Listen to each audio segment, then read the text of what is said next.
Sulit na hotel sa Osaka, Japan. Ganda ng lobby social.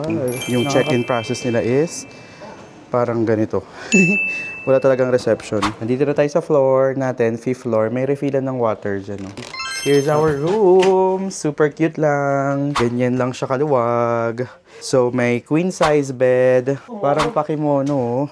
Cute. May mga hanger-hanger dyan. Mga ano ata to, ilaw-ilaw. Ayun, pwede ba kayong mag-charge sa USB? Tapos dito, may TV. Tapos ito, may mirror. Meron ding electric kettle. Wow, merong mini fridge. Blower. May mga tissue. May mga cups. May mga coffee. Tapos may sleepers din silang provided. Ayan o, ganyan. Tapos ito naman yung toilet. Ay, ang cute ng toilet. Wow, finally, makaka-experience na tayo ng Japanese toilet. Wow. Ayun o, di ba high-tech yung mga toilet dito sa Japan? Shucks, paano gamitin to? Ito yung sink. Paano kaya gamitin to? Uy, napakaraming mga toiletries ha. Tapos, parang meron silang maliit na bathtub dyan. Pero hindi kayo makakahiga dyan. Tayo lang talaga. Kasi, ayan, dito kayo maliligo. Ayan siya. Tapos dito may mirror. So, nabook natin to sa Klook na sa may 5,000 pesos. With tax na yon.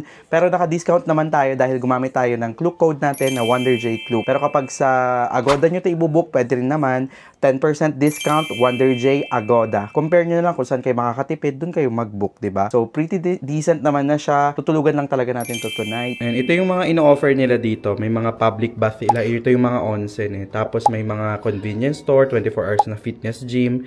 May salon pa nga o. Tapos kung gusto nyong maglaba. Yan lang yung hotel natin. Tapos sa harapan niya may 7-Eleven. So, 24 hours yan.